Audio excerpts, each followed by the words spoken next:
Friend me, any me. All these niggas just wanna be a mini me. All these niggas just wanna be a mini me. All these niggas just wanna be a mini me. Friend me, any me. All these niggas just wanna be a mini me. All these niggas just wanna be a mini me. All these niggas just wanna be a mini me. Friend me, any me. All these niggas just wanna be a mini me. All these niggas just wanna be a mini me. All these niggas just wanna be a mini me. Friend me, any me. All these niggas just wanna be a mini me. All these niggas just wanna be a mini me. All these niggas just wanna be a mini me. Salut, j'espère que tu vas bien. Ça y est, c'est officiel. Ça fait maintenant 1 an que je suis ici, 1 an que j'ai déménagé, que j'ai laissé ma famille, que j'ai tout quitté pour venir vivre au Canada. Et aujourd'hui, c'est le bilan. Du coup, je vais te parler de tout ce que j'adore et de tout ce que je n'aime pas au Canada. Là, je viens d'entrer du boulot, il va commencer à faire nuit, donc sûrement que la lumière sera pas au top. Mais ouais, du coup, j'ai fait une petite liste, mais je l'ai fait très rapidement. Ce qui veut dire qu'il y a sûrement des points que j'ai oublié d'aborder, que je ne vais pas mentionner ici. Mais s'il y a vraiment des points que j'ai vraiment pas dit, soit je les mettrai en fin de vidéo, je tournerai autre chose. Sinon, je ferai une autre vidéo peut-être un peu plus tard pour rajouter quelques points. Ok, du coup, on va commencer par tout ce que j'aime ici parce que c'est la liste qui est la plus longue, parce qu'il y a beaucoup de choses que j'aime ici. C'est pour ça que je suis là, sinon je serais rentrée en France. Donc, on va commencer par un point qui est très important pour moi, qui vraiment, quand je suis arrivée ici, ça m'a marqué, vraiment. C'est de la sécurité en tant que femme. C'est vraiment un truc qui m'a choquée. Moi, en tant qu'une femme, j'habitais aux alentours de Paris, j'étais très souvent sur Paris. Ça a été une renaissance, je ne sais pas comment vous expliquer, mais ici, la seule chose que je peux vous dire, c'est que je n'ai pas peur. Voilà. Ici, j'ai pas peur de sortir le soir, j'ai pas peur de sortir quand c'est l'été, qu'il fait 40 degrés, de sortir en mini-jupe, en mini-robe, avec des décolletés, même si je mets pas souvent de décolletés, je mets plus des mini-jupes, mais voilà. Moi, en fait, j'ai juste pas peur, en fait. Le soir, je rentre, j'ai un short, j'ai pas peur que quelqu'un me fasse chier, j'ai pas peur qu'on m'agresse, j'ai juste pas peur. Je dis pas qu'il se passe rien ici et qu'il va jamais rien vous arriver. Loin de là, il se passe plein de choses ici qui sont très regrettables. Mais, tu sais, j'ai ce sentiment général que, je suis juste bien, je rentre chez moi. Quand j'étais en France, je sais, quand je rentrais chez moi, j'étais vraiment sur mes gardes. Je me retournais tout le temps voir s'il y a quelqu'un. J'étais vraiment sur mes gardes. Ici aussi, je suis aussi sur mes gardes parce que c'est justement quand tu es plus sur tes gardes que tu as plus de risque de te faire agresser. Mais ouais, en globalité, je suis bien, quoi. Je suis juste bien, j'ai pas peur. Je rentre chez moi le soir, je suis... Ouais, j'ai pas peur. Juste ça, j'ai pas peur. En 1 an ici, j'étais abordée par vraiment genre un relou dans la rue une seule fois. Une seule fois. Et encore, c'était chiant. C'était genre quelques secondes et puis il a arrêté, mais genre, une seule fois. Donc bien sûr, tu sais, toujours des gens qui te draguent un peu, mais je trouve que c'est toujours fait dans un cadre plus ou moins respectueux, comparé en France, quoi. Bref, c'est vraiment un point qui m'a marqué, qui m'a choqué. Moi, personnellement, je me sens en sécurité ici, j'ai pas peur. Voilà. Après, comme pour tous les points que je vais citer, je le dis aussi dans toutes mes vidéos, je pars là pour moi, pour ma situation, pour ce que j'ai vécu. Il y a certainement des Françaises qui sont ici qui vont dire qu'elles ont vécu des trucs de fou. Moi, personnellement, j'ai rien à redire sur ce point. Ensuite, un point qui relie un peu le fait que je me sens en sécurité, c'est la mentalité des gens ici, en fait. Je trouve personnellement qu'ils sont assez ouverts d'esprit. C'est une impression que j'ai avec l'entourage que j'ai ici, c'est que tout le monde est bien. Tu te sens facilement, entre guillemets, accepté pour ce que tu es ici. C'est mon ressenti, c'est aussi le ressenti que j'ai pu voir autour de moi avec les gens qui étaient en France avant, comme moi. Et ouais, juste, tu te sens bien, tu te sens accepté, tu te sens bien. C'est un très bon point pour moi. Ensuite, le 3e point que je vais aborder, c'est le niveau de vie. En tout cas, pour moi, ça a été un changement vraiment du jour au lendemain, du tout au tout, vraiment au mieux. Ouais, j'ai juste réussi à avoir un niveau de vie que je pense que j'aurais jamais pu avoir en France au même moment. Genre là, à mes 24 ans, j'aurais jamais pu avoir ce niveau de vie que j'ai là en France, ça c'est sûr même. Et du coup, ce qui découle de ce niveau de vie qui est un peu plus élevé que quand j'étais en France, mais beaucoup plus élevé que quand j'étais en France, c'est ma capacité à être indépendante, qui pour moi est primordiale. Je suis quelqu'un, je déteste dépendre des gens, je déteste juste dépendre des gens. Quand je suis avec mon copain, mais mes projets, je les fais toujours seule. Je l'espère pas du tout et pour moi, mon copain c'est vraiment l'homme de ma vie et puis voilà, j'espère qu'on va rester ensemble toute notre vie, mais je garde toujours dans un coin de ma tête que en fait on sait jamais si demain je me sépare de lui. J'ai pas envie que toute ma vie soit rattachée à lui. Ça peut paraître très bizarre dit comme ça, mais bref, ce qui fait que quand j'ai des projets ou quand je veux faire des choses de ma vie, en fait, il y a une grosse partie où je prévois ma vie et mes projets seule Évidemment que j'ai des projets en commun avec mon copain, évidemment qu'on a des choses et des ambitions qu'on a envie de faire à deux, mais la plus grosse partie de mes projets, je les prévois seule parce que j'aime indépendante, j'aime dépendre de personne et j'aime compter que sur moi en fait. Bref, tout ça pour dire que grâce à du coup ce niveau de vie, j'ai acquis cette capacité à pouvoir être indépendante en fait, à pouvoir commencer mes projets, à pouvoir tu vois, mettre en marche petit à petit ce petit cheminement de bah en fait j'ai besoin de personne et je peux compter que sur moi, tu vois. Ça m'a aussi aidé à être indépendante dans le sens où bah ici en fait j'ai pu avoir mon appartement directement, tu vois, je vis plus chez ma mère, sachant qu'en France, avant de partir avec mon copain, vu que c'était encore la pandémie, on n'était vraiment pas sûr de partir encore une fois, donc on avait quand même commencé à chercher des appartements. Je suis désolée, je vois que le soleil est en train de se coucher, peut-être que c'est tellement sombre que vous voyez rien, mais je suis désolée. Ouais, on avait commencé à chercher des appartements avec mon copain, mais tu sais, on était face à un mur, quoi. Tu demandes 3 fois le prix du loyer, il faut un garant, il faut ci, il faut ça, il faut ci, il faut ça. Waouh, c'était vraiment compliqué, on n'a juste pas réussi à... On a fait quelques visites, on a déposé des dossiers un peu partout. On a été accepté à un endroit, mais après, genre, mûre réflexion... En fait, on avait trop baissé nos critères et l'appartement, c'était juste pas possible, en fait. Bref, c'était le seul dans lequel on avait eu une réponse positive, mais parce que aussi c'était un appartement, hein, on va pas se mentir, un peu pourri. Et donc ouais, voilà, en fait, en arrivant ici, au bout d'une semaine, on a visité l'appartement, hop, on a dit ok, on le veut, il était pour nous. Voilà, ça a été très rapide. Et ouais, ce sentiment de dire, oh putain, voilà, j'accède petit à petit à l'indépendance, genre j'ai eu mon appartement en une semaine, tout compte en banque, tout ça s'est fait genre en quelques jours. Oh, ça m'a donné un sentiment de waouh, ok, j'arrive à être indépendant. On arrive à être indépendants tous les deux parce que bah, on vivait chez nos parents. Et ouais, ça fait du bien quoi. Une chose qui découle du niveau de vie qui est plus élevé ici, c'est le fait que je peux mettre de l'argent de côté pour mes projets. Je peux mettre de l'argent de côté pour la vie que je me suis imaginée plus tard. Ouais, je peux mettre de l'argent de côté pour concrétiser tous bah, mes rêves, mes envies, mes projets en fait. Et ça, encore une fois, c'est génial parce que bah, c'est des accomplissements personnels et, comme je l'ai dit depuis tout à l'heure, c'est la route vers l'indépendance totale. Donc ça, c'est vraiment pour moi un énorme point positif.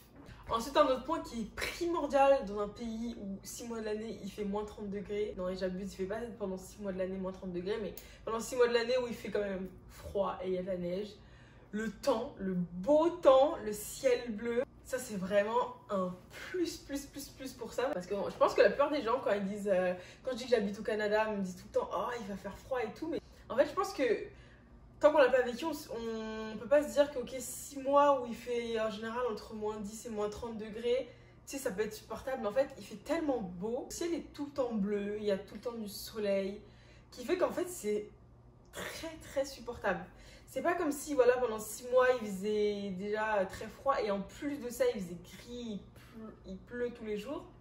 C'est pas du tout ça, genre vraiment il y a un ciel bleu tout le temps, il y a le soleil qui tape tous les jours. Vraiment en fait c'est juste agréable, c'est vraiment très agréable. Moi personnellement, les 6 mois, je m'attendais tellement à pire que je me suis dit waouh quoi, en fait c'est que ça. Et le fait que vraiment il y ait ce ciel bleu qui est là quasiment constamment. Bon après c'est sûr il y a des jours il fait tout gris, il fait moche, voilà c'est sûr.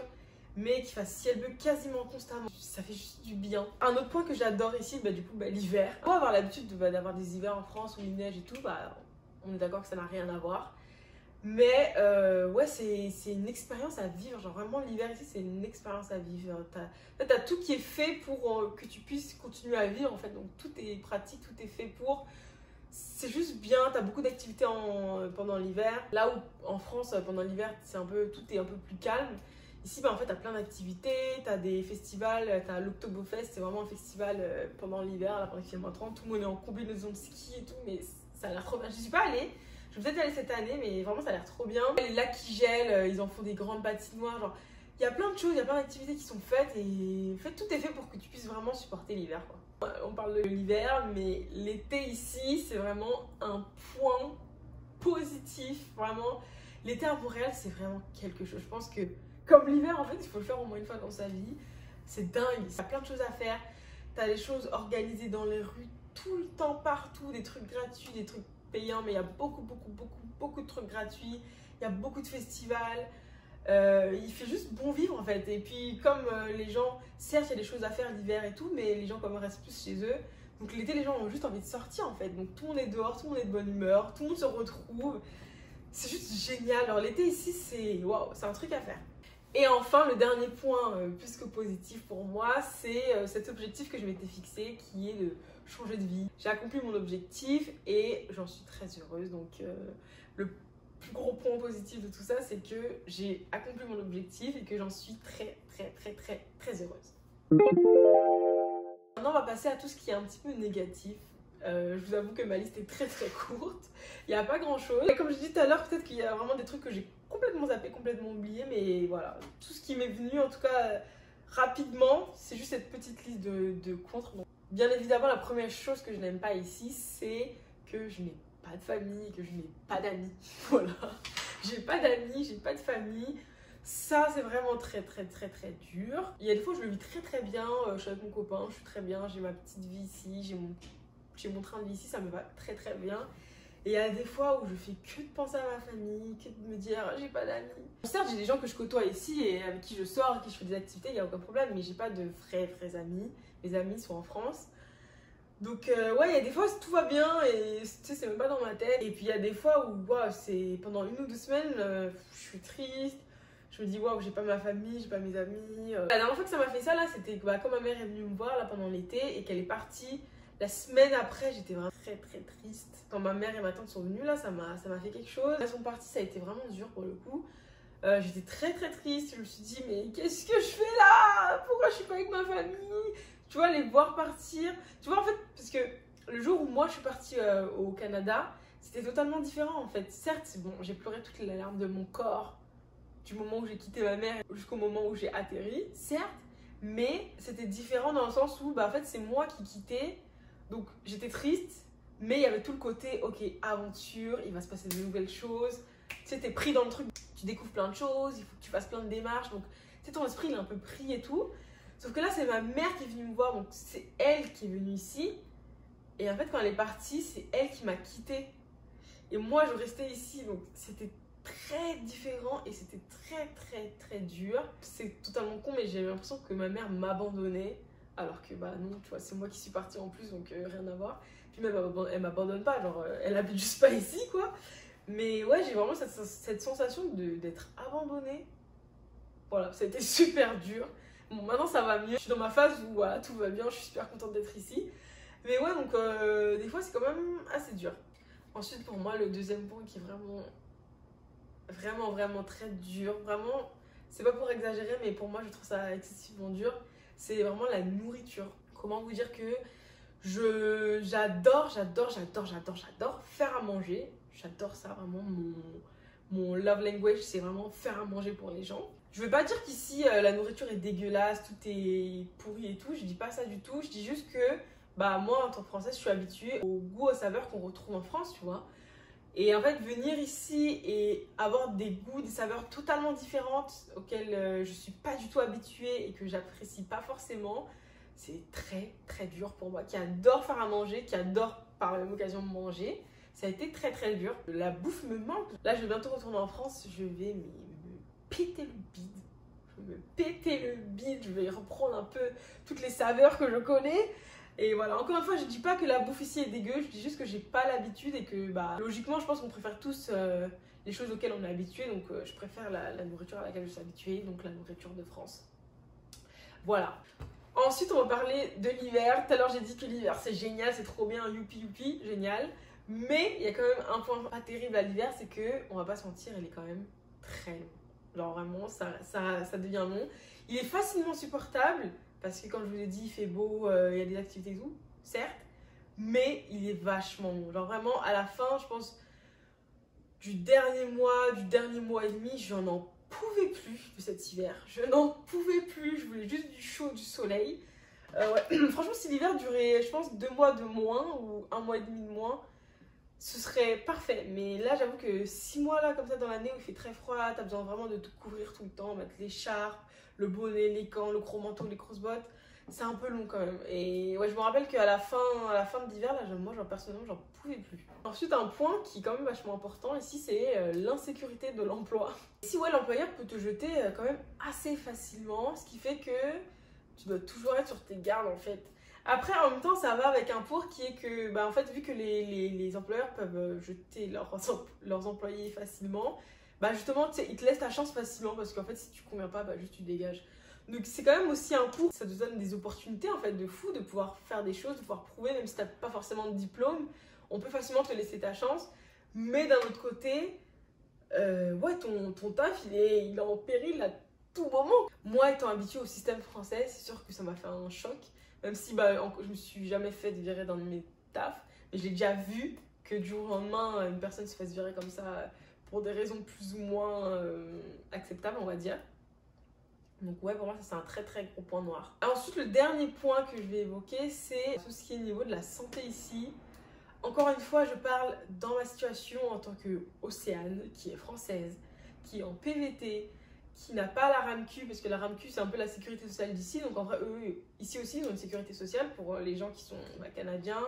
Puis même si t'es pas canadien, tu peux faire la demande d'avoir la RAMQ. Moi, je l'ai pas faite, pas encore en tout cas. Donc dans ma situation, moi, Océane, française, en PVT, j'ai une assurance, j'ai payé une assurance avant de venir ici, une assurance privée, donc j'ai pas accès, comme j'ai dit, à la sécurité sociale d'ici. Je trouve que c'est vachement compliqué. Une fois, j'ai voulu consulter un médecin parce que je me sentais vraiment pas bien. Je commençais à faire des crises d'angoisse, sauf que j'avais jamais fait de crise d'angoisse, donc je ne savais pas ce que c'était. J'en avais déjà entendu parler, mais je savais pas vraiment les symptômes, ce que ça faisait. Donc moi, j'ai vraiment cru que j'allais mourir parce que j'en faisais très régulièrement. Je me sentais pas bien tout le temps. Donc j'ai cru que franchement, je pensais vraiment que j'allais mourir. J'ai déjà dit dans une vidéo. Donc j'essaie de me chercher un médecin et genre, personne n'a voulu me consulter, personne n'a voulu me voir. Personne, genre juste personne n'a voulu me prendre pour voir ce que j'avais. Je me sentis vraiment mal en fait. Comme je dis, je suis habituée au système français où bah, tu sais, c'est assez facile d'avoir un rendez-vous. Tu vas sur Doctolib, tu prends un rendez-vous, c'est fait, tu vois. Tu sais, c'est pas le fait que je vais devoir payer ma consultation qui me dérange, parce que ça aussi c'est un autre point, ici tu dois tout payer, alors. En tout cas, en tant que non-canadienne. C'est pas le fait de devoir payer genre des grosses sommes pour aller chez le médecin. Ça fait partie du jeu, entre guillemets. Bah, tu viens ici, tu sais que tout ce qui est médical, tu vas devoir avancer des grosses sommes. Donc, ça fait partie du jeu. Mais juste le fait que en fait, personne ne prenne le temps de savoir est-ce que je vais bien, est-ce que... Je sais pas en fait. Juste le fait qu'aucun docteur s'est dit bon, peut-être qu'elle est vraiment mal, je vais quand même la consulter, tu vois. Voilà, ça m'a vraiment fait un petit choc. D'ailleurs, pour tous les gens justement qui sont comme moi en PVT au Canada, j'ai deux petits trucs. J'ai une photo que j'avais vue sur un groupe de PVTistes français. Je vais la mettre ici, je pense. Mais en gros, c'est un truc qui disait que si tu es avec l'assurance ACS, tu as le droit en fait à une visite chez le médecin en 1 ou 2 semaines. Gratuite, je crois, gratuite ou je sais plus. Je vais vous mettre la fiche là. Ça peut vraiment aider parce que moi, justement, le moment où je me sentais très mal, j'aurais bien voulu avoir cette consultation chez un médecin, tu vois. Et j'ai aussi une application qui s'appelle Maple. Une fois, j'ai eu une infection urinaire, voilà, je raconte ma vie. J'ai eu une infection urinaire et c'était urgent et je voulais pas aller aux urgences parce que j'étais déjà allée aux urgences une fois. J'ai payé 1000 $, ça m'a un peu... Voilà. Du coup, j'avais une infection urinaire, c'était urgent, tu vois, l'infection urinaire, ça fait mal, ça fait très mal. Donc, il fallait que je voie un docteur en urgence. J'avais pas non plus envie d'aller aux urgences justement pour payer 1000 $, qu'on me donne juste une ordonnance, un médicament contre les infections urinaires. Donc, j'ai découvert l'application Maple. Trop bien, très cher, mais trop bien. Tu parles avec un docteur sur ton téléphone en ligne, c'est très rapide. Il te fait une ordonnance, lui-même il envoie l'ordonnance à la pharmacie la plus proche de chez toi. Tu vas à la pharmacie, tu récupères tes médocs, fini. Voilà, très bien. Ça m'a coûté quand même 200 $. Genre, j'ai parlé avec le docteur pendant chrono, je pense, 2 minutes, grand max. Et ça m'a coûté 200 $. C'est comme ça, comme j'ai dit, quand on vient ici, on sait que tout ce qui est médical, faut racler. Donc, pas de problème. Ça peut être vraiment intéressant. Tu sais, quand c'est des petits trucs, genre je sais que moi j'ai beaucoup d'infections urinaires. Ça c'est voilà, un petit rappel pour dire buvez de l'eau pour éviter toutes les infections urinaires. Bref, j'ai beaucoup d'infections urinaires parce que justement je bois pas assez d'eau. Tu sais, c'est des trucs genre tu sais que t'as pas besoin d'aller voir un médecin ou aller aux urgences parce que tu sais que t'as juste besoin de un médicament que tu connais, tu le prends et c'est terminé. Donc pour tous ces petits trucs, vous pouvez aller sur Maple, c'est très bien fait. En 1 heure, j'avais mon médicament. Le temps que la pharmacie reçoive l'ordonnance et qu'elle prépare l'ordonnance, 1 heure après, je suis allée à la pharmacie puis j'avais mon médicament, quoi. Donc voilà, c'était le dernier point pour moi dans tout ce qui est un peu négatif que je trouve ici. Je voulais finir cette vidéo en vous parlant un peu de mon ressenti en étant ici. Est-ce que je regrette? Est-ce que si c'était à faire, je le referais, tout ça. Ouais, je ne regrette pas du tout d'être venue ici. Ne serait-ce que pour l'expérience de vivre dans un pays où tu connais personne, tu sais, de devoir tout refaire en fait. Ne serait-ce juste que pour l'expérience du truc. Non, je regrette pas. au-delà de l'expérience que ça m'apporte. Je pense que pour moi, c'était vraiment le bon moment de partir. Bon endroit où venir aussi. Et ouais, non, c'est un choix que je regrette pas. Si c'était à refaire, je le referais 100 fois. Je crois que je l'ai déjà dit dans une vidéo, mais en arrivant ici, pour moi, c'était sûr que j'allais rester que 2 ans, parce que mon PVT, il dure 2 ans. Donc c'était sûr que j'allais rester que 2 ans, puis après, j'allais partir. Les premiers mois, avec mon copain, on se disait pareil, ouais, on reste que 2 ans, après on part. Puis au fur et à mesure, les premiers 6 mois, on disait, ah, pourquoi pas, on va peut-être rester ici, c'est quand même vraiment bien, c'est sympa. Et là, au bout d'un an, sincèrement, je pense que j'ai quand même un peu beaucoup envie de rester ici. Je sais pas de quoi sera fait demain, on sait pas encore comment ça va se passer, on sait pas si on va vraiment rester ici. On sait pas, il nous reste encore 1 an. Moi, ce que j'avais vu un petit peu pour l'instant, ce serait vraiment de vivre les 6 mois de printemps-été ici, au Canada. Puis les autres 6 mois, dans un autre pays, en fait. Parce que j'ai quand même toujours ce truc de j'ai envie de voyager, j'ai envie de découvrir un pays, pas juste en restant 1 semaine ou 2 de vacances, tu vois, genre de vraiment vivre dans un pays, voir ce que c'est. Donc ça, ce serait pour l'instant la meilleure des solutions. Rester ici les 6 mois d'été, puis partir dans un autre pays les 6 mois d'hiver. Pour l'instant, c'est à ça qu'on a pensé. Rien n'est encore sûr pour l'instant, mais ouais, vraiment, on aime quand même pas mal ici. Et voilà, du coup, c'est sur ça que je vous quitte. J'espère que la vidéo vous aura plu. Si elle vous a plu, laissez mettre un petit like, un petit commentaire, vous abonner. Et moi, je vous retrouve dans quelques jours pour une nouvelle vidéo. Gros bisous!